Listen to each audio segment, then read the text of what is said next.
Boa tarde a todos. Hoje é dia 12 de novembro. Nós estamos iniciando mais uma aula das revisões propostas pelo DAV, pelo Departamento de Artes Visuais da Universidade do Estado de Santa Catarina. São revisões para o ENAD, para a prova do ENAD.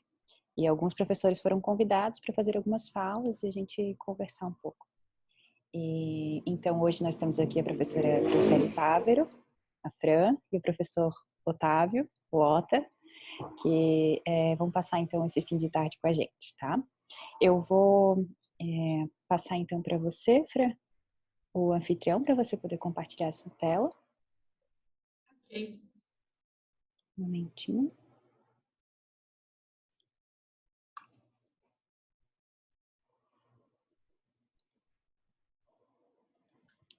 Já está com você, Fran, você pode ficar à vontade. Bom, então, vou começar falando um pouco sobre... Estávamos conversando aqui, eu e a professora Tarciana, sobre isso, né? Sobre como a prova do ENAD, ela envolve muito um dado de interpretação textual. Então, quando a gente chega ali, né? Nunca é do nada, sempre há um texto, há uma referência que é construída. E se vocês olharem, lerem com atenção, vocês já vão localizando o tema, isso já vai ajudando bastante também. E a outra coisa que eu queria falar é sobre o fato de serem estudantes da licenciatura, que farão o ENAD, e a licenciatura no nosso currículo, né, eu vou falar um pouco sobre as tecnologias digitais, né, novas mídias, então a licenciatura tem a disciplina de desenho digital, que a gente trata dessas questões, mas no bacharelado a gente adensa alguns conhecimentos na disciplina de artes midiáticas, que é o local em que a gente discute especialmente as reverberações teóricas, do campo da estética, né, do surgimento das novas mídias. Então, o que eu vou aproveitar para fazer nessa meia hora que eu vou conversar com vocês é trazer um pouco do conteúdo que eu debato em artes midiáticas, que penso que pode complementar aquilo que vocês já viram em desenho digital. Então, meu planejamento é falar uns 20 minutos, 25, e depois vou passar por algumas questões de provas antigas ali do ENAD, só para a gente perceber como que esse conhecimento aparece, né? Então, algumas coisas que eu vou dizer são coisas de base, básicas, que com elas, né, vocês vão relembrar todas as discussões mais aprofundadas que já tivemos, e com isso vocês já conseguem se relacionar com a prova e responder, né? Então, vou compartilhar aqui essa minha apresentação. Então, como eu disse para vocês, né, vou falar um pouquinho sobre tecnologias, dispositivos digitais e recursos midiáticos, tanto na produção artística quanto no ensino das artes visuais. Então, eu não sou da área do ensino das artes visuais, apesar de ter uma licenciatura em biologia. Então, eu vou fazer alguns paralelos, né, para ajudar vocês, mas lembrem também das discussões que vocês tiveram em disciplinas específicas do campo da licenciatura, que vão complementar o que eu vou falar aqui hoje, né? Então, a primeira coisa que eu queria relembrar com vocês é esse conceito de fluxos midiáticos, né, que autores, autoras da área vão falar como eles estão em jogo no nosso contexto contemporâneo. Então, vamos começar pensando nessa sociedade em que a gente vive, nessa sociedade atual. É uma sociedade que reconduz as informações em tempo real, em que as coisas se processam ao vivo e online, né? Se a gente pensar na internet, se a gente pensar nas redes sociais, a gente vai perceber isso com muita facilidade. Isso é uma coisa que está muito presente no nosso cotidiano e do qual a gente não pode ignorar isso, seja nos nossos trabalhos ou nas nossas aulas, né? Esse é o argumento que a gente vai ver que autores e autoras vão ter. Então, são esses diálogos virtuais e simultâneos que vão acontecer nessas redes de comunicação digitais, que são esses circuitos ininterruptos, né? Tá sempre lá presente, tem sempre algo acontecendo, em qualquer hora do dia e da noite a gente tem acesso a tudo isso, né? Então, para a gente pensar nas nossas aulas e para a gente pensar também na nossa relação enquanto artistas, né, que estamos produzindo, para se relacionar com esse momento contemporâneo, essa questão é muito central, essa questão dos fluxos midiáticos. E aqui a gente está falando tanto de mídias tradicionais, mais tradicionais, como TV, rádio, quanto também as mídias digitais, a internet, as redes sociais, tudo isso entra dentro dessa lógica dos fluxos midiáticos, né? Então, são esses conjuntos de circuitos que são gerados nas redes informacionais e comunicacionais, né? Esses fluxos midiáticos, eles vão acontecer, isso é bem importante da gente entender, na confluência entre meios híbridos. Então, os fluxos midiáticos vão atravessar a fotografia, o cinema, a televisão, o vídeo, a produção impressa, o computador, a internet, a telefonia móvel. Esses fluxos, eles não acontecem em um lugar só. Eles são essa confluência híbrida entre essas várias tecnologias e sistemas que vão percorrer tudo que a gente acessa e como a gente se comunica, como a gente acessa outras pessoas, imagens e etc. Né? E a arte vai incorporar esses circuitos lá no final do século XIX, início do século XX, através da Revolução Industrial, né, por meio da Revolução Industrial e da reprodutibilidade técnica. Então, são esses novos meios que vão aparecer e que vão influenciar e muito a produção artística e a construção estética, né? Por exemplo, vamos pensar lá no surgimento da fotografia no final do século XIX. Surge a fotografia e pronto, né? Não, ela tem um impacto e um impacto muito grande no campo das artes. A gente já falou sobre isso várias vezes nessas disciplinas, né? Por exemplo, se a gente pensar no impressionismo, como nesse quadro do Monet, né? Como que essas vanguardas do século XX vão ser influenciadas pela Revolução Industrial, pelo surgimento dos novos meios. Se a fotografia tem a função de representar o mundo tal qual ele é, a pintura se liberta dessa tarefa e pode começar a experimentar outras possibilidades estéticas, né? Como a gente pode ver aqui, o impressionismo, então, já começa a representar o mundo de outra maneira e a gente pode relacionar com a Revolução Industrial. Então, notem como tem uma influência, né? Esse é um exemplo, mas isso vai seguir acontecendo, né? O que gera a Revolução Industrial e esses novos meios de reprodução, né, é uma crise nesse sistema representacional, né, como eu estava falando sobre a fotografia. Essa crise vem por esses novos elementos que surgem, que vão sendo introduzidos nos processos artísticos, né? A fotografia, o cinema, o rádio, que depois vão desaguar lá na televisão, que vão formar uma cultura de massa no século XX e que vão depois formar a cultura das mídias e a cultura digital agora no século XXI, né? Com essas novas máquinas, com o computador pessoal, com os celulares. Então, a gente consegue traçar essa linha de continuidade. Essa crise de ideias vai introduzir novos meios, mas também novos elementos para a arte. A ideia de movimento, a relação com o tempo, o pensamento acerca do espaço e da perspectiva vão ser estremecidos e novas noções vão surgir a partir disso. Então, vejam como o impacto é grande, né? E essas são as dimensões que vão envolver boa parte dos problemas que são tratados nas artes visuais contemporâneas até hoje. A questão do espaço, tempo, movimento, né? A questão, entre outras questões. Então, essa percepção vai ser ainda mais alterada com a cultura de massa, quando eu falei, rádio, televisão, e ainda, né, tem mais uma camada das culturas das mídias e da cultura digital, que também tem um impacto muito grande no campo das artes, né, que são a arte tecnologia, a arte novas mídias, né. Acho que aqui eu consegui falar. Bom, então, a televisão e o rádio, com esse sistema da cultura de massa, com esse sistema de broadcast, né, de transmissão de comunicação, vai gerar uma alteração muito grande nessa relação com outras pessoas e com a informação e com a comunicação. Então, se antes eu estava isolada no espaço doméstico e eu precisava sair para encontrar outras pessoas, né, outros eventos, agora isso vem até mim, isso adentra o espaço doméstico. E esse evento, né, que esse é o evento comunicativo da cultura de massa, é um evento público que é partilhado simultaneamente. As pessoas não estão juntas no mesmo espaço físico, mas elas compartilham a simultaneidade daquele evento que vem por essa interface da TV ou do rádio.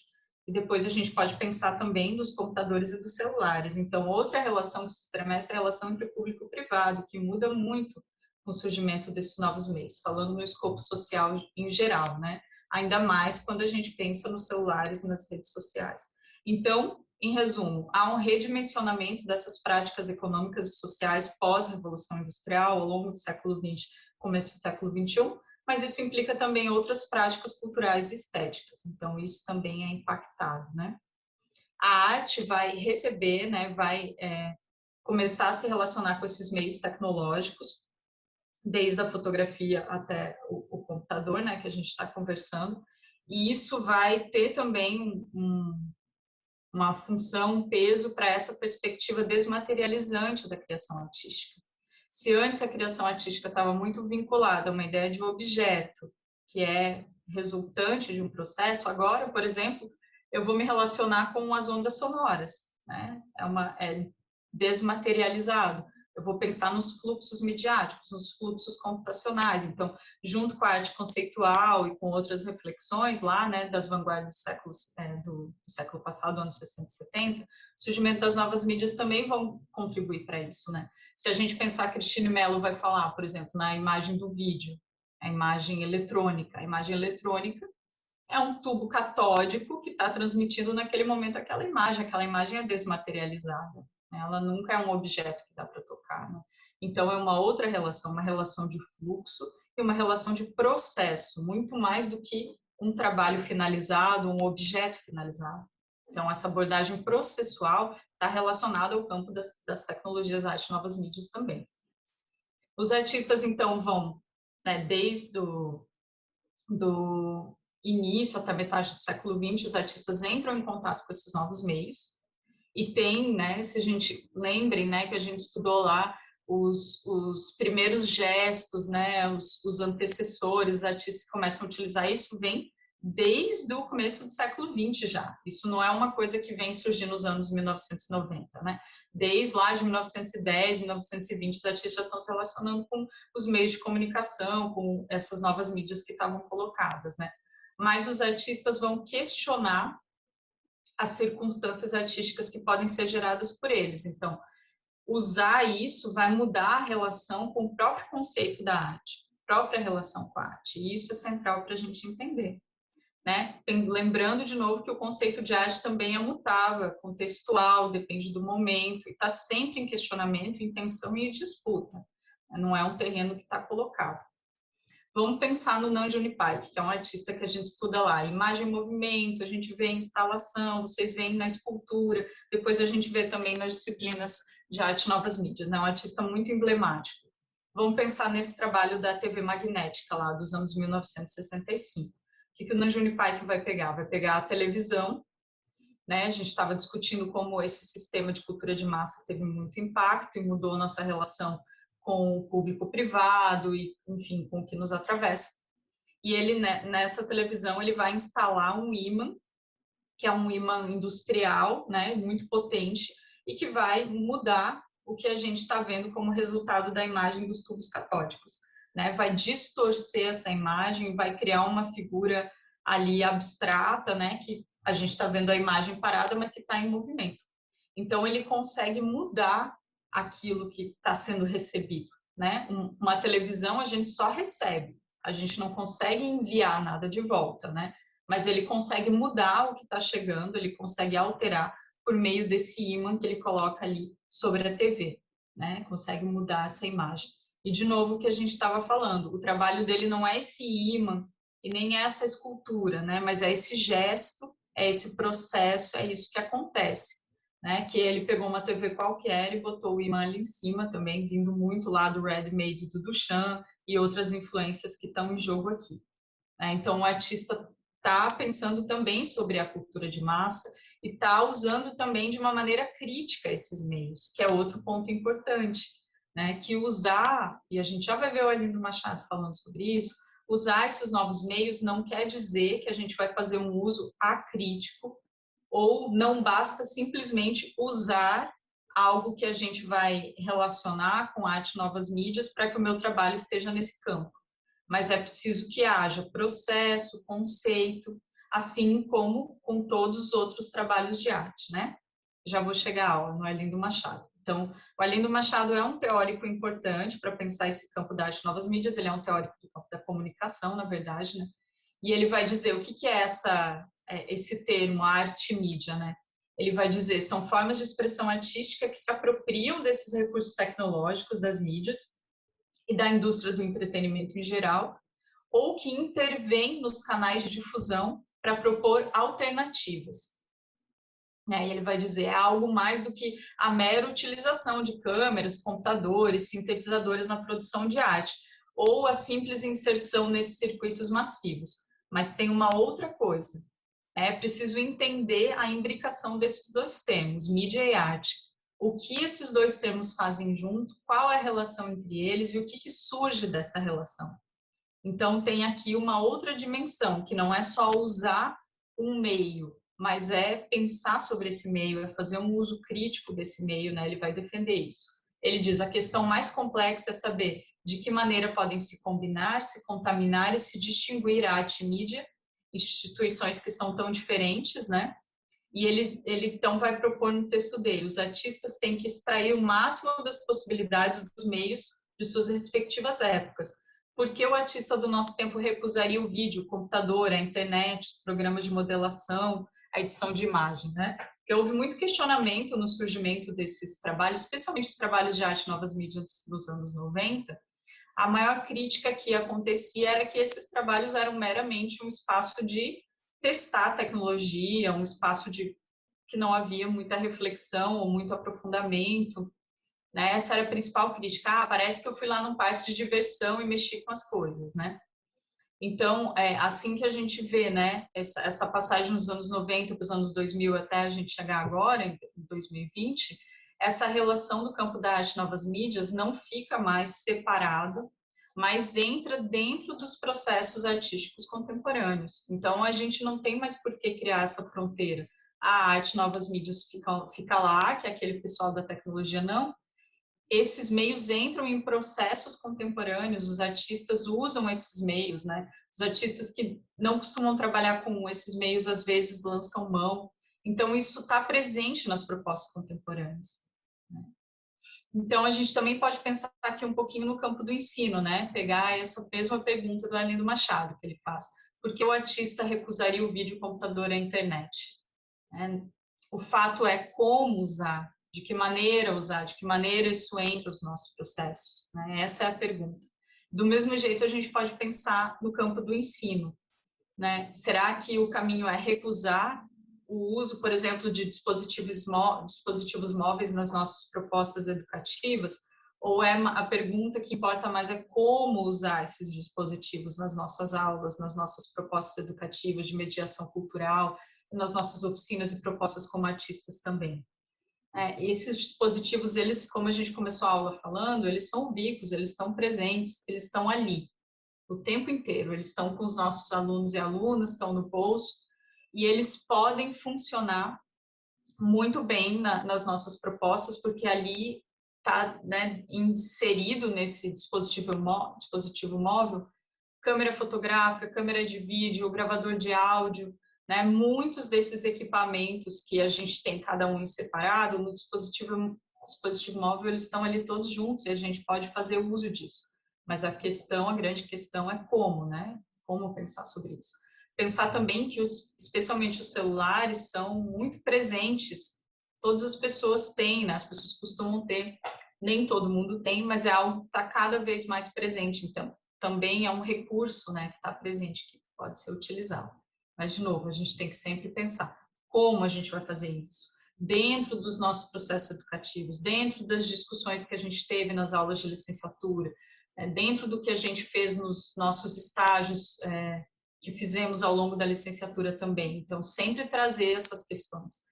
Esses usos, eles não são de qualquer forma, né? Eu acho que a professora Otávia também vai falar um pouquinho a partir da cultura visual depois. Então, ali no Machado vai dizer, o desafio atual da arte mídia é a busca de uma ética, de uma estética para a era eletrônica, né? Ele vai dizer, os artistas vão subverter o uso desses meios, desses programas, desses dispositivos, eles vão se recusar a se submeter a uma lógica programada, mas eles vão subverter a função da máquina justamente dentro de uma perspectiva crítica, ao contrário de uma perspectiva de produtividade, né, de uma perspectiva automática, mas pensando processos sensíveis, processos críticos, processos éticos também, que vão estar em jogo, né? E a outra coisa que é importante a gente saber é que esses dispositivos, tudo isso que a gente está lidando, cria um novo campo de possibilidades para as artes e que a gente tem que pensar um pouco a partir deles, né? Isso vai ter um impacto no que a gente entende por arte. Então, como que a gente pode lidar, né, com esses resultados? Eles podem ser tanto fixos na tela de um computador, e que depois eu posso imprimir, o desenho digital que eu imprimo, ou experiências em animação, cinema de animação, ou então eles podem se relacionar com a cibernética e podem acionar mais o campo da interatividade e da participação. Aí vem a mediação de uma interface, né, nessa segunda abordagem. A interface é esse dispositivo que vai permitir a troca, a relação com o trabalho. Então, pode ser um website interativo, uma proposta para as redes sociais, né? A gente pode pensar o próprio vídeo também, vídeos que têm as suas narrativas criadas pela interação de quem vai lá visitar a obra, né? Então, a ideia de participação, de interatividade e de interface é muito cara para esses trabalhos desse segundo tipo que o Couchot vai falar. A interface é central. Sem ela, não tem como interagir com a obra. Se eu não tenho computador, se eu não tenho celular, né? Então, essa ideia de interface é muito presente, né? Pensando nesses resultados que são fixos na tela do computador, a gente pode ter como referência o Valdemar Cordeiro, que é um precursor da arte novas mídias aqui no Brasil, em que ele vai criar essas séries, em que ele pega imagens e passa para a linguagem matemática do computador para ver o que isso poderia gerar, né? Ele está usando esses computadores que ocupavam lá uma sala inteira, não são esses nossos computadores pessoais, era outro contexto, e ele precisava usar cartões perfurados para criar sequências, né, para poder inserir no computador e para resultar nessas imagens, né? Mas vejam que desde esse momento já tem uma perspectiva crítica, isso que o Arlindo Machado estava falando. Nesse trabalho aqui do Valdemar Cordeiro, ele pega fotografias que estavam acontecendo nesse momento de ditadura no Brasil, em que elas não eram permitidas, né, eram duramente, inclusive violentamente paradas, pessoas eram presas e etc., né, tudo que a gente sabe. E ele pegava essas imagens e passava pela linguagem do computador. O que isso gerava? Gerava uma imagem que mostrava a manifestação, mas que ao mesmo tempo guardava a privacidade, né, assegurava que essas pessoas não fossem reconhecidas. Então, ele estava fazendo uso da linguagem do computador dentro de um processo crítico que tinha a ver com o seu momento, não era meramente um experimento com aquela máquina, mas estava ligado ao processo dele. Eu gosto muito de trazer o trabalho do Keith Cottingham também para pensar esses trabalhos que ficam fixos na tela do computador ou que então são impressos. Essa série fotográfica do Keith Cottingham não tem nenhum aspecto fotográfico aqui. Para criar isso que a gente está vendo, ele parte de escultura tradicional, passa isso para um software no computador, depois vai trabalhar com pintura digital, com outras montagens, até conseguir ter esse resultado e criar essas pessoas que, de fato, né, não foram registradas, fotografadas como um índice, mas que ele cria, sintetiza por meio de processos híbridos. Então, vejam, esse espaço do digital, ele também permite uma produção híbrida, vários meios que se cruzam, né? E essa imagem, ela não é uma imagem estática, mas ela é uma imagem dinâmica, é uma imagem que permite ainda outras camadas, outras alterações, é uma imagem remixada, uma imagem que a gente pode pensar naquela lógica do Ctrl+C, Ctrl+V, que a gente vai pegando de vários lugares e vai montando, vai editando. Então, o espaço do digital também nos coloca muito nesse espaço da remixagem, da colagem, da fotomontagem e da apropriação também, tá? Da lógica da apropriação. E outra coisa que é importante a gente pensar é que esses processos em arte e novas mídias, eles não estão desconectados de outros processos artísticos, de vanguardas artísticas. Vamos pensar na lógica da apropriação, vamos lembrar lá dos dadaístas. Vejam que não há uma quebra, um rompimento, mas esses processos que já estão em jogo em contextos artísticos, em contextos contemporâneos, passam pelo meio digital, mas não há uma substituição. Isso é muito importante. Não há uma substituição de meios tradicionais por meios digitais, mas é uma hibridização, né? A Gisele Bündchen vai falar em uma cultura híbrida, que vai unir todos esses processos analógicos, digitais, essas passagens entre eles, né? E esses mesmos procedimentos que já existiam em outros contextos da arte. Então, é importante que a gente tenha isso em mente, que não é uma quebra, uma área separada, mas é em relação.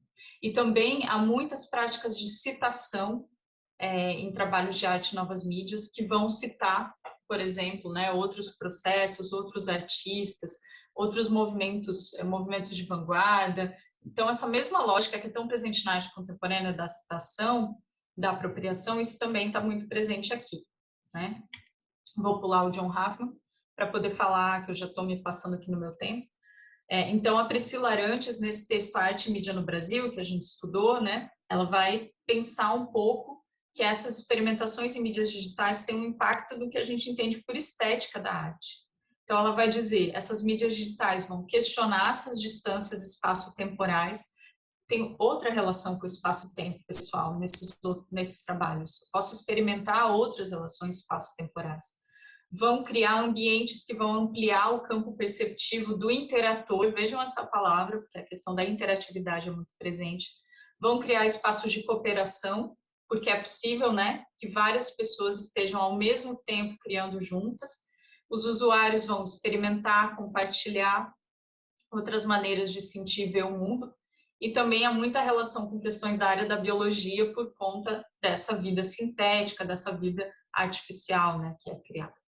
Então, vamos pensar, de novo, essa obra interfaceada, que precisa de uma interface, é menos objeto acabado e mais uma criação em processo, né, dentro desses sistemas em que as pessoas interagem.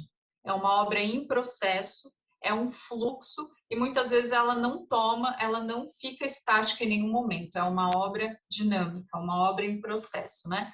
Vou dar um exemplo aqui, o Eduardo Kac é um artista bem importante dessa área. Caso vocês não tenham visto trabalhos do Eduardo Kac, é bem importante que vocês deem uma estudada, uma olhada, pensando no Enad, que é um artista que também aparece muito. Nesse trabalho dele, Rara Aves, ele é um artista que trabalha muito nessa relação com a biologia.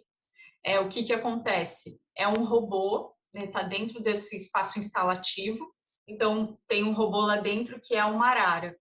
E aí quem vai interagir com a obra coloca um óculos de realidade virtual e passa a ver, ter o olhar dessa ave.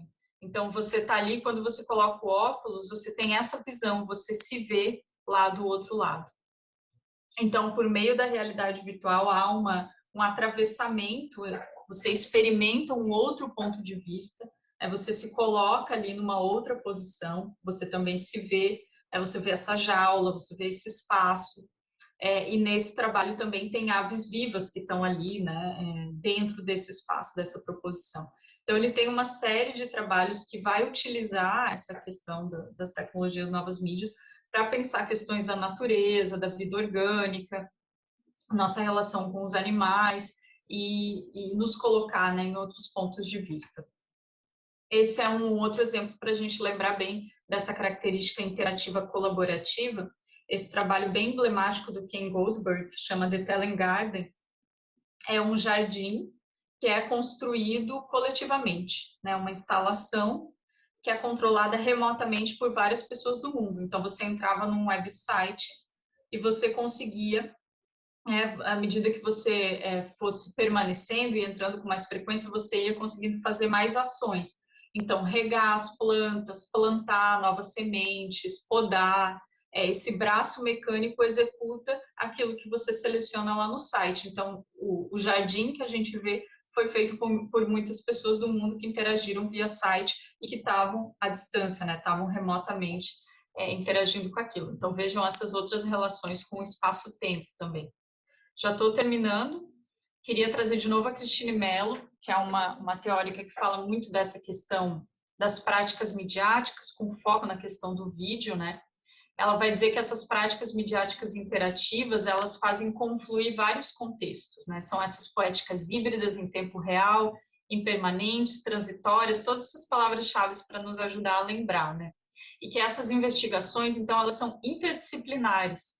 Isso é bem importante a gente entender, né? Para poder fazer um trabalho como esse, o Ken Goldberg, olha a equipe, né? Quanta gente envolvida. Então, pessoas de outras áreas, conhecimentos de outras áreas são acionados também nessa área, são investigações interdisciplinares, e que essa elaboração vai se dar com hibridação e contaminação entre vários desses meios, né?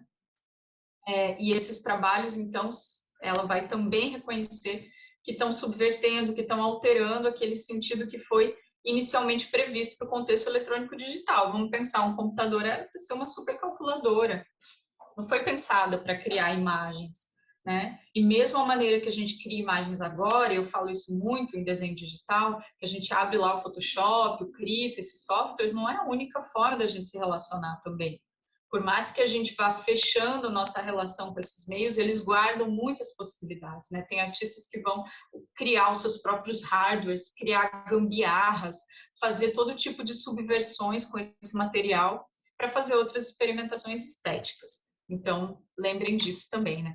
Eu trouxe para fechar esse trabalho do André Parente, que eu gosto muito dessa ideia interdisciplinar que ele tem, e também de uma interface que ele cria. Como que funciona essa instalação? Você chega, você está vendo esse monte de imagem, que são imagens apropriadas de filmes do campo do cinema, e todas essas imagens mostram personagens girando.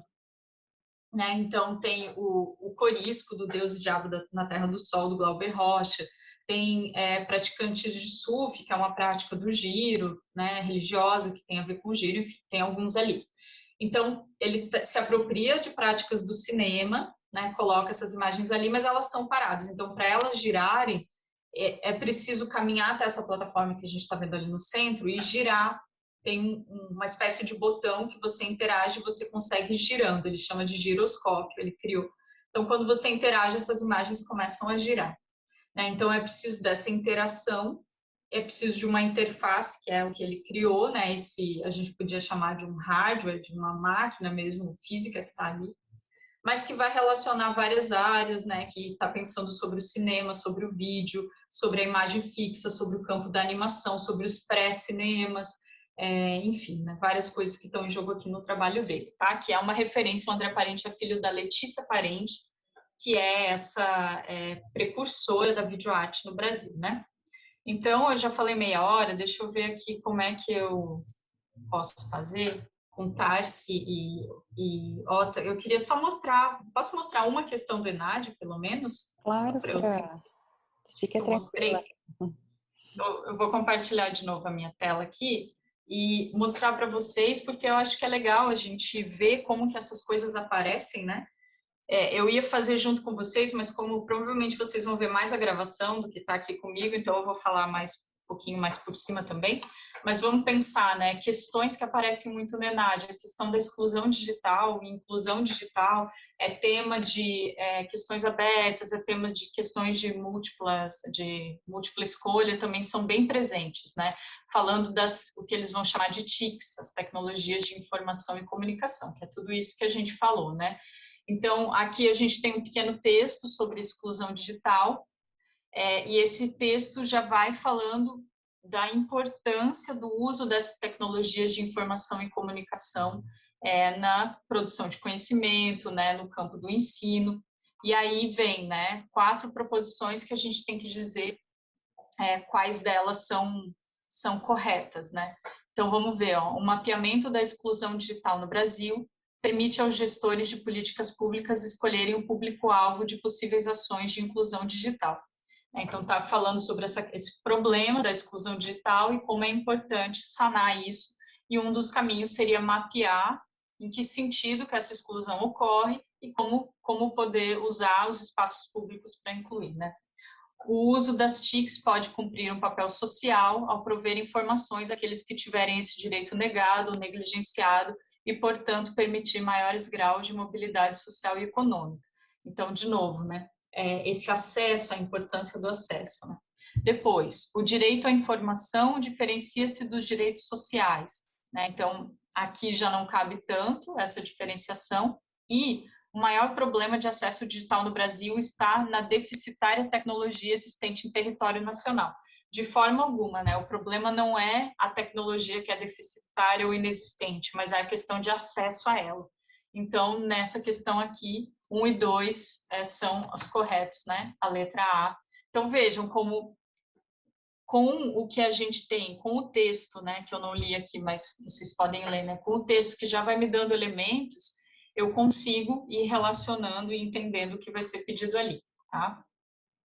A questão 3 vai trazer o conceito de cybercultura, que é do Pierre Levy. esse filósofo que a gente estuda, né, em artes midiáticas, e ele vai falar um pouco sobre que essa cybercultura, ela está na continuidade dos ideais revolucionários, está na continuidade do que também foi pensado em outros momentos, né, também na arte. Então, é tranquilo da gente, com a leitura do texto, depois ir para as respostas aqui e encontrar, né, que vai dizer, então, a cybercultura, né, incorpora valores do iluminismo ao favorecer o compartilhamento de informações e conhecimentos. Essa aqui é meramente uma interpretação aqui do texto, tá? Nem precisava conhecer o Pierre Levy, o contexto dele, o conceito dele, porque está colocado aqui para mim e tem muito a ver com interpretação de texto. Então, não se assustem se vocês chegarem lá, ai meu Deus, a professora falou do Pierre Levy, mas eu nem lembro mais lá do virtual, da virtualidade que a gente discutiu. Leiam primeiro o texto com calma, que muitas vezes a resposta está ali, tá? Eu vou pular aqui para a questão 16, vou continuar testando a paciência do Ota e da Tárcia aqui, já que me deram espaço, né?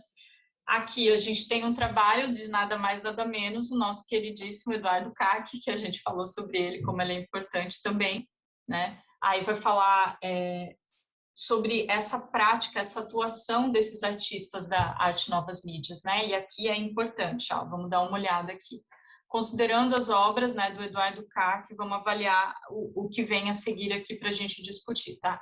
Artistas contemporâneos como Kac abandonam as técnicas tradicionais em favor de trabalhos de caráter científico, tornando-se incompreensíveis desde o ponto de vista estético. Não, né, pessoal? Foi o que a gente falou. Não há um abandono de técnicas tradicionais, mas é justamente a hibridização, é o atravessamento entre elas, tá? Então, não vai se tornar incompreensível do ponto de vista estético, pelo contrário, vai nos colocar questões estéticas interessantes que vêm dessa hibridização. E aí ainda diz o que inviabiliza o seu estudo no ensino básico, né? Não, de forma alguma. De fato, e é muito importante que se discuta, esses trabalhos sejam discutidos, porque eles tratam de questões contemporâneas, justamente, né? A segunda, a bioarte é um aspecto importante na educação em artes visuais no ensino médio, porque aborda a complexidade do conhecimento, favorecendo o desenvolvimento de competências e habilidades adequadas ao contexto contemporâneo. Isso mesmo que a gente estava falando. Se está relacionado ao contexto contemporâneo, né, questões que estão nos atravessando, questões sociais, políticas, éticas. Então, um trabalho como o do Eduardo Kac, levado para a sala de aula, pode levantar vários questionamentos interessantes e questionamentos também interdisciplinares, ele que está trabalhando trazendo o campo da biologia, da genética, né? Pode ser trabalhado também com outras disciplinas, enfim. Vamos continuar. O diálogo que as obras de arte contemporâneas estabelecem com outras áreas do conhecimento proporciona possibilidades de reforço dos conhecimentos científicos no ensino básico, o que justifica a importância da educação em artes visuais. Aqui é uma questão que a gente discute muito na licenciatura, né?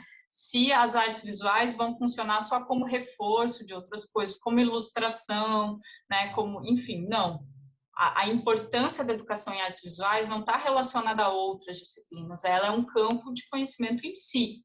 Então, isso aqui está incorreto, né? E aqui, vejam, não tem a ver com o que a gente está pensando sobre o CAC, nem tecnologia, isso tem a ver com o campo da educação. Então, a pergunta está misturando também tudo aquilo que a gente estudou em disciplinas diferentes, né? As manifestações artísticas contemporâneas de caráter transdisciplinar favorecem a diversidade de visões na observação de fenômenos e problemas, porque abordam conceitos chaves que vão além do compartilhamento disciplinar. Pronto, aí sim, né? Aí a gente tem, então, a resposta D como a correta, tá?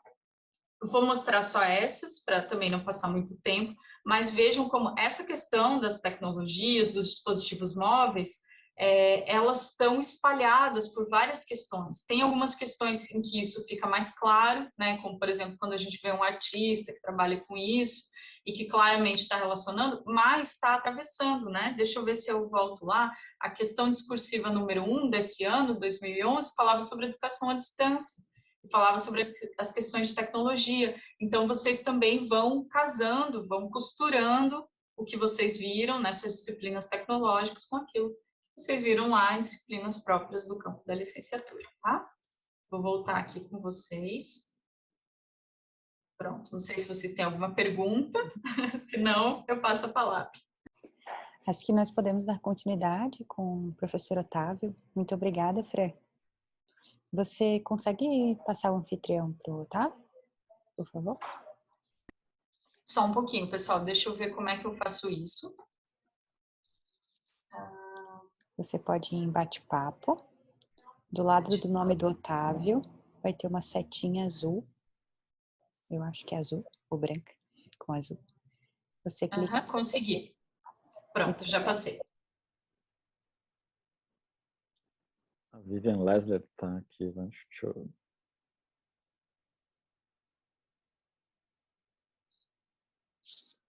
Eu acho que ela já não está mais. Tinha alguém na sala de espera. Fran, aqui é ótimo, cara, adorei essa aula. Eu teria várias perguntas, mas foi ótimo para essa relação da arte e tecnologia, né, que você falou. Eu tive dando uma lida também nas provas anteriores, né, que acho que é parte do nosso papel aqui também tentar traduzir de alguma forma como funciona essa prova do ENAD, tirar um pouco essas preocupações que qualquer prova, né, sempre gera, né, quando a gente vai fazer existe uma pressão. E eu fiquei pensando muito, acho que esses aspectos pontuais que você trouxe, que é uma área gigantesca, né, para resumir, lógico, em 20, 30 minutos de conversa. Ainda mais pensando, eu fiquei imaginando muito que a prova agora é dia 14, né, a prova do ENAD deles, né, o quanto está em cima, assim, para revisitar. Então eu separei, assim, lógico, eu trouxe um monte de conteúdo, mas ao mesmo tempo preocupado em carregar muito qualquer coisa nesse momento tão próximo, né, da prova. Uma pena que a gente não tem muitos alunos aqui ao vivo para poder compartilhar, que seria mais legal a gente conversar, né, trocar uma ideia. Então eu fiquei pensando muito no aspecto da prova do ENAD, o aspecto relacionado a tantas perguntas mais específicas do campo da arte, quanto as gerais, né?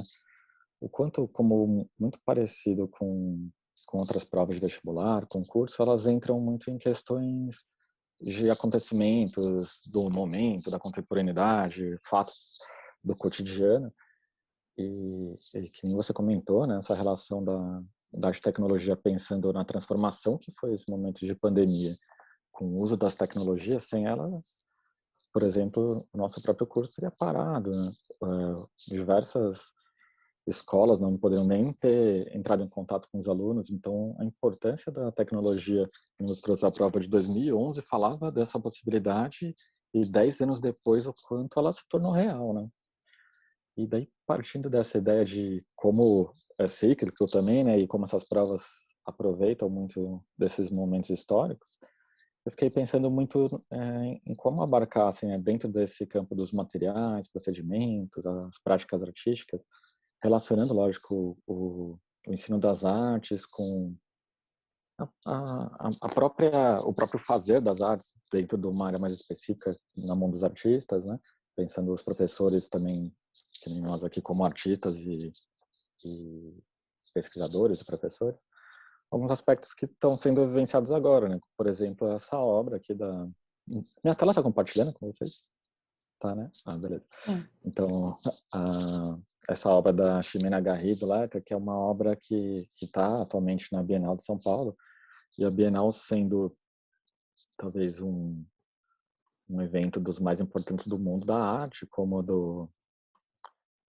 da própria arte no Brasil, assim, tem uma grande importância, né, tanto histórica quanto real para a arte contemporânea, e que também teve que ser adiada por diversos aspectos relacionados à pandemia. E por exemplo, o campo que eu queria pensar, fora a questão dos materiais, é a cultura visual e a própria leitura de imagem, que também são áreas muito atreladas, né, uma à outra, né? A gente acaba lendo imagens a partir também do que a gente tem como base de cultura visual.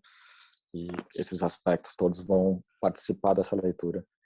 E nesse trabalho, por exemplo, da Ximena, ela traz essa hibridização, tá, comentada pela Fran, de diversas áreas de conhecimento, né?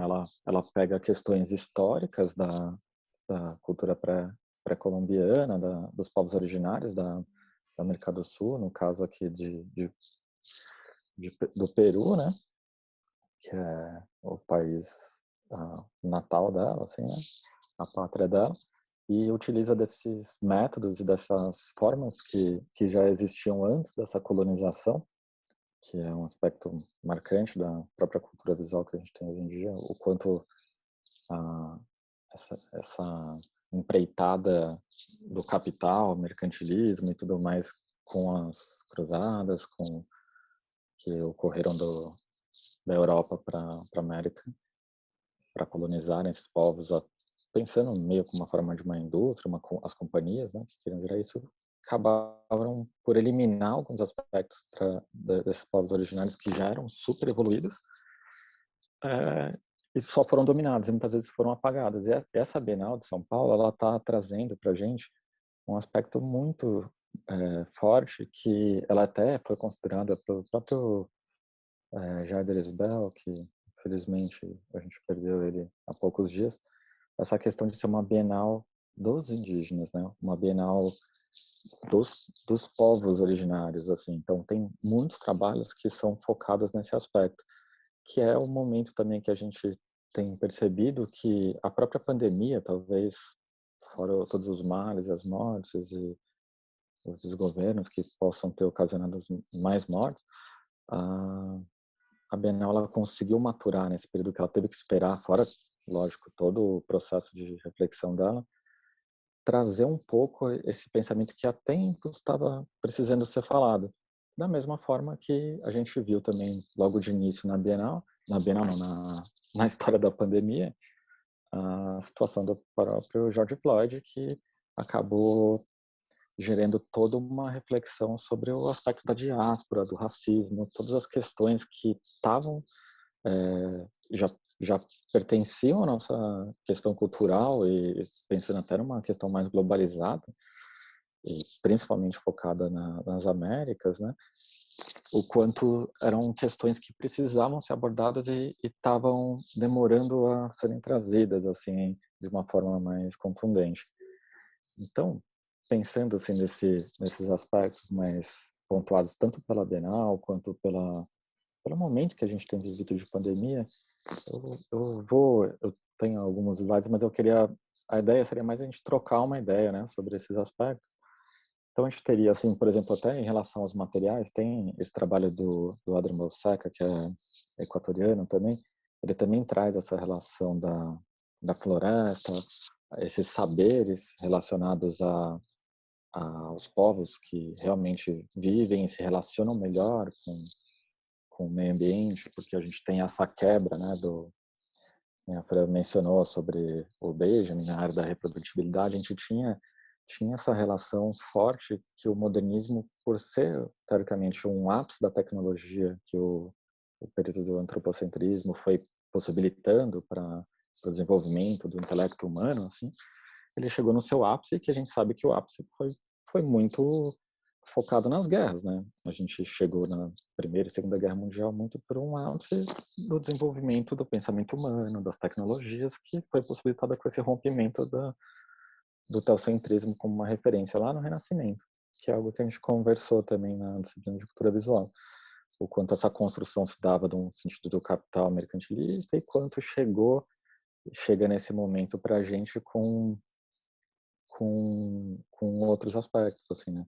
E quando a gente pega esse Adrian Balseca, então a gente tinha o modernismo, de certo modo, ele tinha uma busca por um purismo, o ápice do pensamento, mas ele, para conseguir fazer isso, ele acabou se desligando. Se desliga o homem da natureza, se desliga o homem da espiritualidade, para conseguir desenvolver o máximo do pensamento, né? Do intelecto, as epistemologias, né, de cada uma das áreas. Então, o Balzac ele faz também uma crítica bem forte, assim, né? O trabalho dele é todo feito com borracha, então que é uma característica muito do extrativismo da Amazônia, que se inicia, né? Todo Manaus aqui no Brasil, a Amazônia que a gente tem visto na própria COP26, que não sei se deu tempo de entrar num aspecto de uma prova porque é muito recente, mas essas relações com a natureza, a natureza e a arte como questionadora de tanto de políticas públicas, quanto da forma que o humano tem agido em relação ao mundo, né? Então a gente teria, por um lado, os artistas que teriam essa ideia de autonomia, né, graças ao próprio antropoceno, que se inicia naquele período e que constitui a gente como ser pensante, a própria arte contemporânea, nesse pós-modernismo, de purismos, que começa a se hibridar de todas as maneiras possíveis, que nem a Fran trouxe, né, a tecnologia não só como uma área, mas sim como o hibridismo, diversas áreas para querer trazer alguma referência maior num questionamento na sua poética, no seu trabalho, onde muitas vezes mistura ética, estética e poética, né? E a gente teria do outro lado o campo da educação que de que maneira os professores, os educadores conseguiriam compartilhar com os alunos essa consciência que os artistas também propõem de certo modo se rebelar com o que tem instituído, com a própria cultura, né?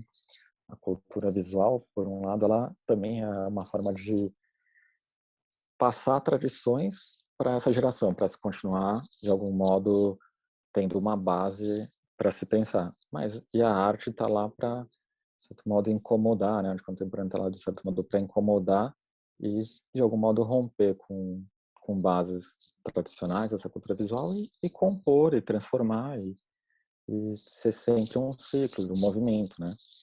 Então, como o professor traria isso?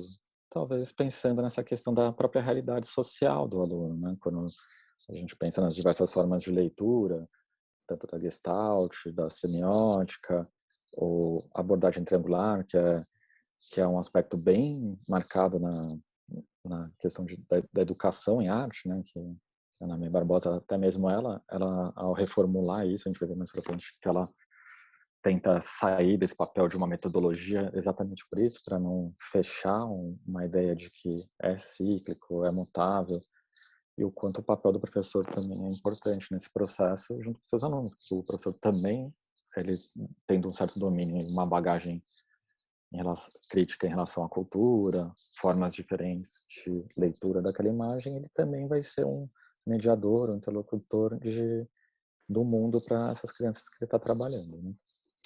Um outro aspecto que eu pensei assim como possibilidade para essa prova da ENAD é a própria Semana de Arte Moderna, que querendo ou não ela é um aspecto muito marcante, né, para a cultura brasileira, tem muitos autores pensam como está sendo o marco desse início de uma característica brasileira de arte, de cultura, e o ano que vem se comemora o centenário, né, da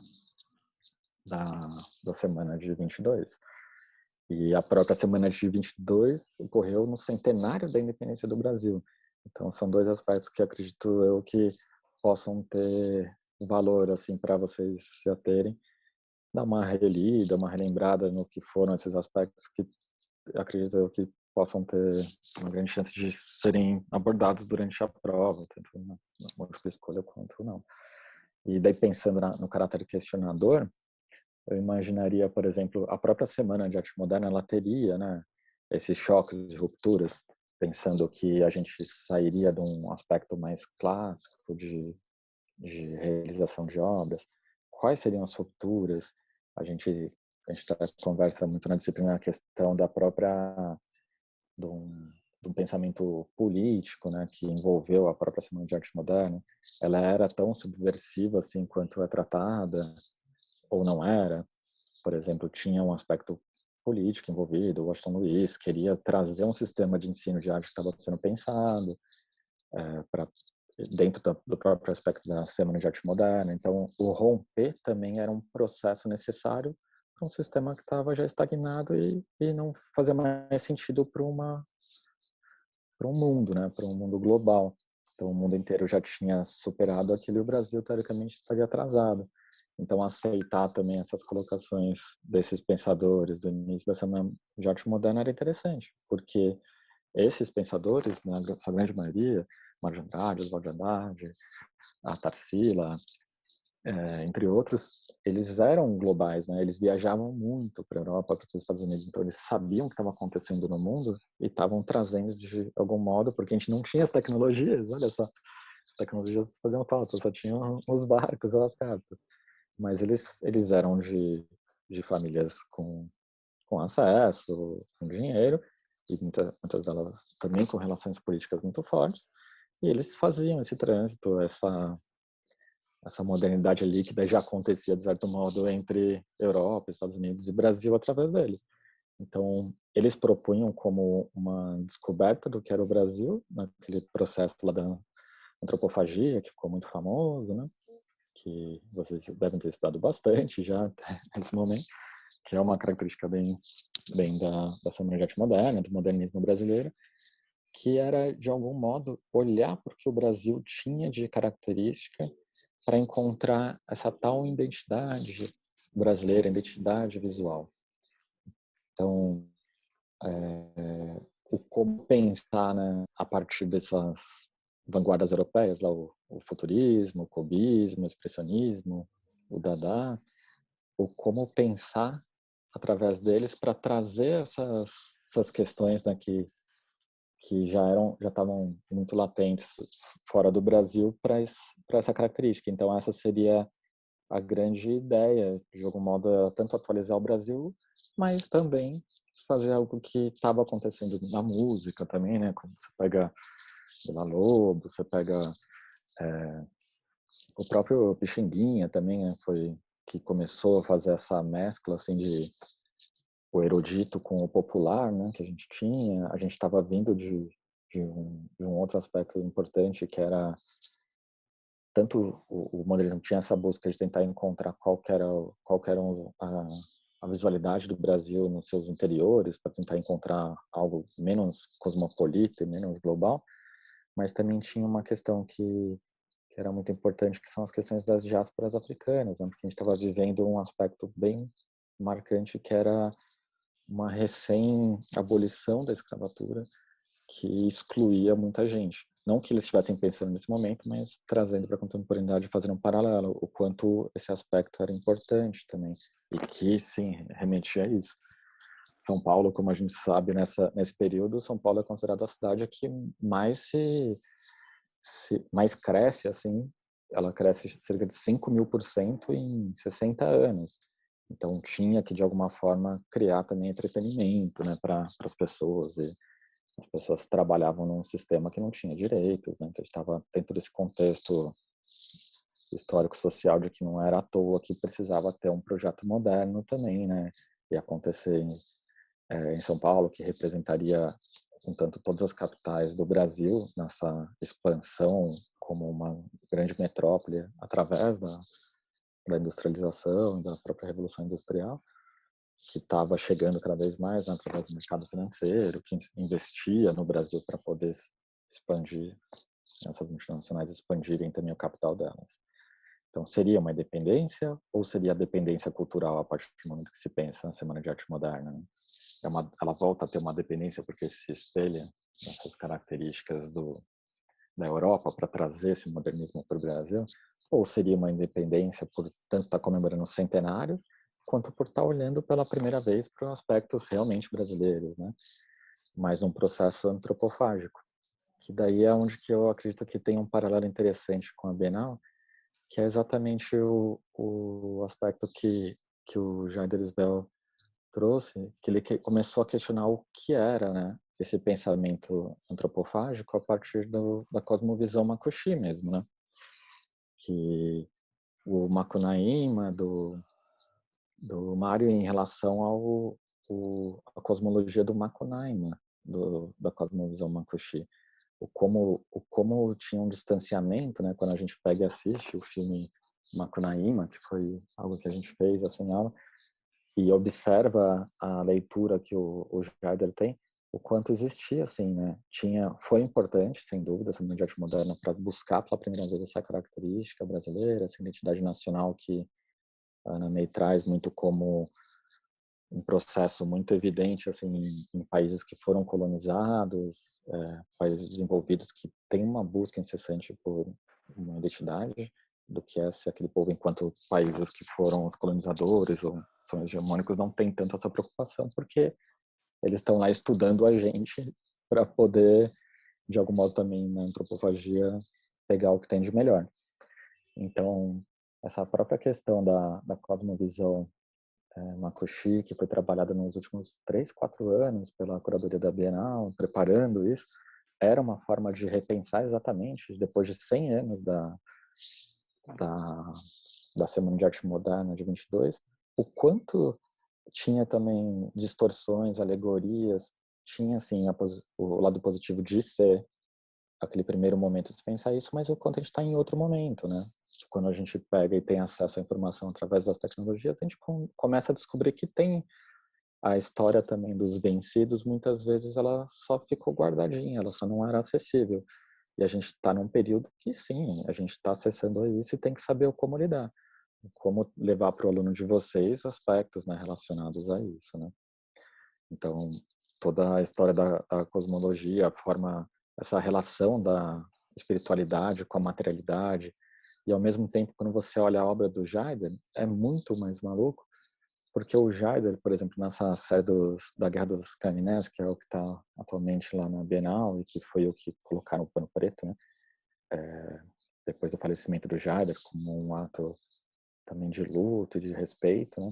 Porque a gente sabe, né, o campo da indústria cultural e da própria arte, o quanto a gente sabe que a morte de um artista hipervaloriza ele, e o Jaider estava num processo de hipervalorização, assim como foi o modernismo surgiu num momento de supercrescimento.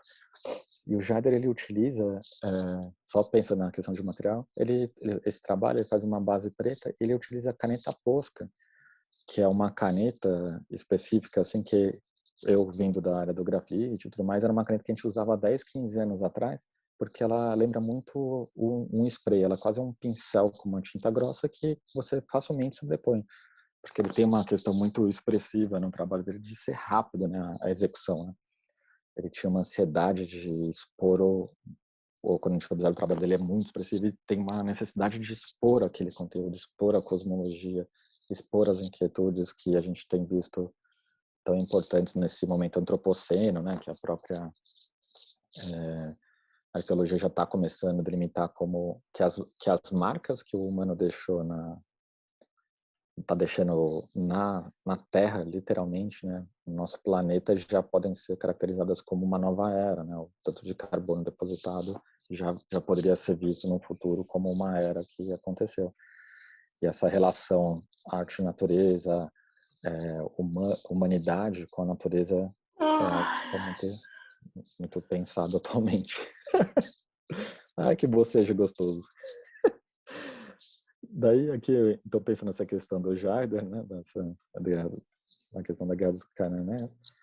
Eu passaria, por exemplo, pensando em outro aspecto importante, como eu comentei de início, que é a questão do Vidas Pretas Importam, né, que foi algo muito potente que a gente teve nesses últimos 2 anos durante a pandemia, que acredito eu que possa ser um aspecto que seja trazido assim, né, durante a prova da ENAD, que acho que já está no senso comum de certo modo, mas que a gente tem, por exemplo, quando a gente vai estudar um pouco, a gente tem a questão da diáspora, né, africana, e no próprio Stuart Hall um pensador importante, né, dessa área, assim, pensando o que seria necessariamente essa diáspora e qual seria importante para a sociedade entender esses processos.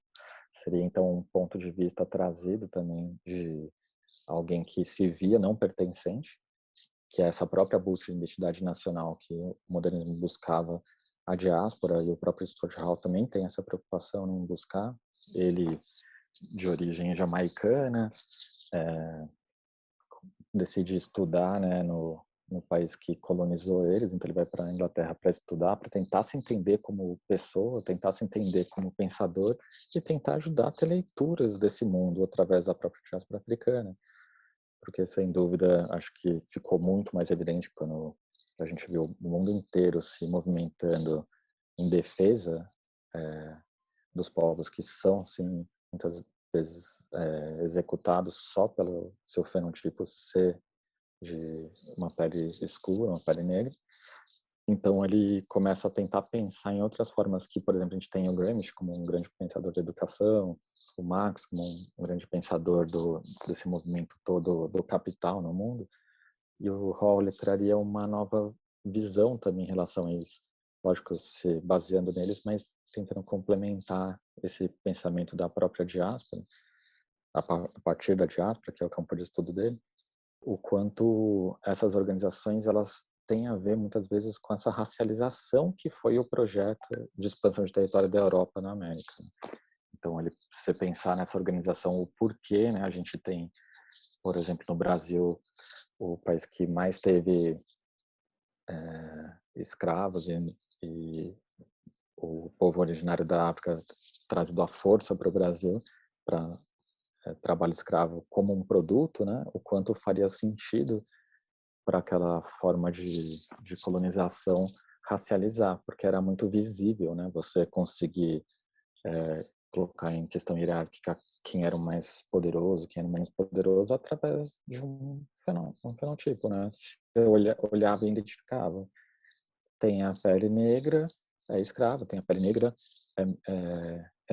tem menos valor na hierarquia social do que o branco. E com isso a gente vê que até o pensamento atual, assim, ele se baseou muito nisso, né? Até hoje a gente tem como essa organização, a gente coloca o homem branco em primeiro, depois viria a mulher branca, o homem negro e a mulher negra por último, né? Pensando nessa organização de pensamento, de acessos, né? Então, essa questão de pensar através da diáspora, eu acho que também seria um aspecto bem importante e que provavelmente vai entrar. Então, entender essa diáspora africana, o quanto ela... E pensando na diáspora a partir dessa ideia maior, talvez, né, dos povos que eram obrigados a sair da sua terra, de algum modo, migrarem para outros lugares, assim como aconteceu com os judeus, como com os gregos ou com os armênios, que é onde começa a surgir esse pensamento de diáspora, mas o quanto a gente tem presente, né, na cultura nacional, nessa concepção de América, concepção de Brasil, diásporas, né, não só negras, mas diásporas de forma geral. O nosso povo, ele é constituído de uma forma geral. A América, tirando os povos originários, eles foram executados, foram violados, né? Essa terra sagrada que se considerava as Américas era sagrada porque ela tinha muita matéria-prima boa para se levar para a Europa para enriquecer alguns. Mas os povos originários eles eram executados. Depois se buscou no próprio modernismo essa ideia de trazer isso de volta e o Stuart Hall passa 50 anos tentando entender quais seriam essas influências. Então, é um autor muito importante para tentar entender essa concepção de América de uma forma geral, a racialização, o porquê se dão esses aspectos. Aqui embaixo a gente tem a obra do Sidney Amaral, artista brasileiro, né, que ele começa a discutir isso muito antes do que a gente viu na atualidade, essa questão do lugar de fala, né, que tanto se fala, né, mas do lugar de fala ele já trazia isso como uma inquietação, e também artista, professor, ele trazia muito essa inquietação dele. Então, daí eu vou dar uma adiantada que eu já passei, eu acho, do meu tempo também, uns 5 minutos. Então, a gente poderia pensar nesse momento, assim, que eu acho que a gente está vivendo, talvez esses paralelos, sabe? Tentar, acredito eu, que seja importante, não só para a ENAD, mas como concepção, né, de professores e artistas pensantes, tentar entender quais seriam esses aspectos dos métodos de leitura para um professor, para um artista, para esses alunos que vocês vão trabalhar, né? O porquê saber ler o mundo, o porquê saber ler as imagens, qual seria a importância disso? É para desenvolver um pensamento crítico, para saber analisar, para ter educação visual, a criação de obras como artista ou uma compreensão material, né? A gente tem aqui também num paralelo, a gente tem, por exemplo, a Tucano, que está lá também na Bienal, com esse trabalho cheio de plumas, a gente tem a Lígia Pape, com um trabalho que está exatamente de frente ao trabalho dela, que a curadoria, por exemplo, colocaria em paralelo os dois para mostrar que os dois têm a mesma importância e que eram leituras de mundo em períodos diferentes, lógico, né? Japap vindo muito mais próxima dessa ideia de modernismo brasileiro e tudo mais, mas tratando o mesmo aspecto, o mesmo tema. O trabalho da Lígia chama Tupinambá e a Tucano, ela é Tupinambá. Então, o quanto esse lugar de fala, por exemplo, da diáspora, que não faz sentido, lógico, mas infelizmente é a realidade brasileira de cultura, o próprio povo originário do Brasil, os indígenas brasileiros, eles estariam num processo de diáspora atualmente, mesmo eles sendo daqui, porque eles não tiveram que sair do território, mas eles tiveram que se esconder para sobreviverem durante esses 500 anos, e agora estão podendo voltar, ou não, né? Então, estão perdendo seu território. Então, acho que esse vai ser um aspecto bem importante que dificilmente, né, se o ENAD foi bem elaborado, não vai estar trazido nesse processo. Então, a gente tem a própria leitura de imagem no BNCC, fala sobre isso, o Currículo Básico Catarinense fala sobre isso, a proposta curricular de Florianópolis fala sobre isso. O quanto esses aspectos da leitura são importantes para a formação de um ser pensante, alguém que consiga, a gente sabe, lógico, desde a leitura de português, literalmente falando, mas a leitura do mundo, né? O nosso mundo ele é muito lido através das imagens, né?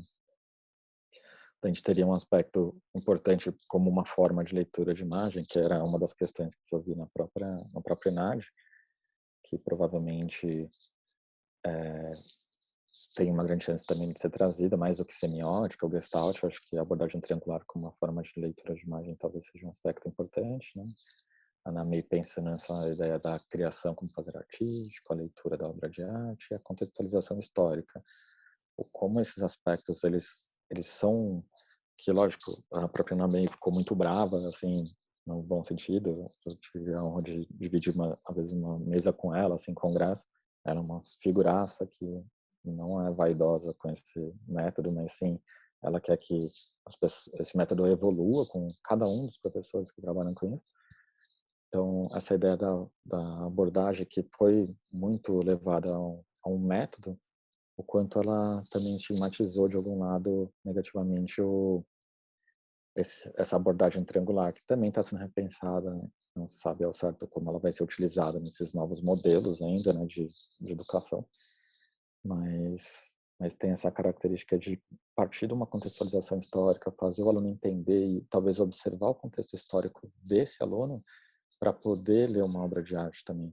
Daí você levaria um pouco de conhecimento, talvez até genético, de uma crítica genética, de como ela chegou para fazer aquilo, se Tarsila ampliou ou não, mas não cair num aspecto só de reprodução ou releitura de trabalho, que aí tá talvez o bode assim da Anamei que começou a se transformar, quando começou a se transformar a metodologia triangular numa metodologia, a abordagem triangular numa metodologia, começou a se ver em todas as escolas releituras da Tarsila do Amaral, releituras de artistas modernistas. E a ideia é exatamente você analisar um contexto histórico, como eu tentei fazer hoje aqui com vocês, e fazer um paralelo com o contexto social e real. Então, como fazer essa criação de um fazer artístico através da leitura desse trabalho, pode ser uma leitura visual, gestáltica, semiótica, mas que também vai trazer o contexto histórico. Por que Tarsila pintou isso? Qual era o contexto histórico? E por que antropofagia? Qual a importância da antropofagia? Hoje em dia faz sentido essa antropofagia da mesma forma que fazia na comemoração do centenário da independência? Ou a gente está em um outro momento que a gente está no momento de lugar de fala, por exemplo, não mais de antropofagia?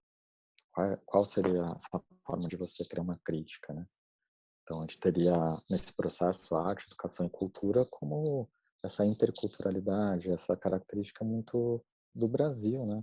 Multiculturalismo, até a relação, acho que com o próprio Paulo Freire, né? Que foi também estigmatizado durante esses últimos anos, assim, mas que acaba tendo sua importância histórica e até importância para a criação da abordagem triangular, que é um pensamento crítico, que observa muito, né, no contexto social para pensar em ações reais para aquele contexto social. E que vai ser muito o que vocês vão se deparar quando forem atuar, né, quando estão atuando com as crianças na prática. Cada escola tem um contexto social, cada bairro, cada cidade, cada estado, cada local específico você vai encontrar uma realidade social que você não adianta você só querer impor verdades, mas sim utilizar. Que nem a professora Freire falou das tecnologias, né? As tecnologias super acessíveis. Você finge que não existe celular ou você incorpora na sua prática como uma nova possibilidade? Uma ferramenta acessível que a grande maioria das pessoas tem. Então, como pensar essas possibilidades?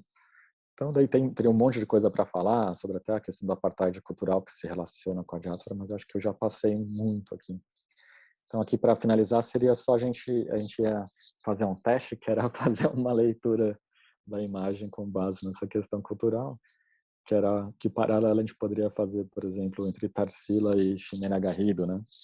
Quando ambas estão ali trazendo questões da natureza, da própria biologia. Foi legal saber que a bióloga, que ela teria até uma interpretação a mais do que a minha, ingênua de artista, mas o quanto esse contexto assim na arte contemporânea, na própria arte, né, como uma área específica de conhecimento, ela contextualiza não só a história, o momento que a gente vive, mas ela traz muitas perguntas, que talvez seja esse aspecto que seja importante, né, para vocês pensarem também. Às vezes, quando você vai escrever uma questão, que muitas vezes no próprio NAD tem um valor alto, né, questões dissertativas, né, ou como você desenvolveu um texto, isso é uma característica muito da nossa área, né, a gente não necessariamente tem que devolver uma resposta, né, a gente pode responder também, né, lógico, fazendo toda essa interlocução entre o conhecimento que vocês tiveram durante esses anos todos estudando, mas trazer um questionamento também ao final, sabe? É muito comum você ver no final de uma tese, uma dissertação, existirem considerações finais, não uma conclusão, né? A gente não consegue concluir que nenhuma ciência exata que se chegou a tal aspecto, a gente consegue gerar uma consideração e um pensamento, sim, crítico, né? Quais seriam os paralelos, o como pensar tanto a diáspora ou quanto a valorização dos povos originários enquanto artistas, ou, por exemplo, um Jaider Isbell tirando a própria vida depois de uma grande valorização, o que a própria pandemia tem gerado na gente. E não precisa ser uma conclusão sempre pessimista, né? Porque eu tenho visto muito nas aulas o quanto os alunos são pessimistas. A gente está trabalhando com arte. A arte é um campo, por natureza, utópica, né? A gente pensa em soluções, em possibilidades de questionamento, e cada um, teoricamente, teria sua interpretação e sua leitura disso. Cabe a gente, como professora, auxiliar nesse processo de levar bagagem e compreensão para o desenvolvimento de um pensamento crítico mesmo, com base nas bases culturais de cada um. Acho que seria mais isso. Eu não vou me estender demais aqui, eu falo um monte. Muito obrigada, Ota. Não sei se alguém tem alguma questão. Eu só queria comentar, professora Otávio, que eu gostei muito da sua aula. Gostaria que você falasse tudo que você tinha se planejado e um pouco mais. Muito obrigada. É recíproco, foi ótimo, foi complementar, né? Daria fácil para fazer uma hibridização da arte e tecnologia com esse processo, né? Verdade, a gente pode pensar, inclusive, de fato, quem sabe alguma aula conjunta. Muito legal. Muito obrigada aos dois. Adorei ouvi-los. E a prova é dia 14 agora, né? Bem pertinho, como a Ota comentou há pouco. Então, eu desejo uma boa prova, né? Para os estudantes que vão assistir esse vídeo, quem sabe no final de semana aí, hoje mais tarde ou amanhã. E nós finalizamos o nosso encontro por aqui, então, hoje. Tchau, pessoal. Tchau, um abraço, muito obrigada. Tchau, Tássia. Valeu. Tchau. Bom final de semana, bom descanso. Para vocês também. E boa prova, né? Por aqui não vai descansar. Sinto muito. Tchau. Tchau.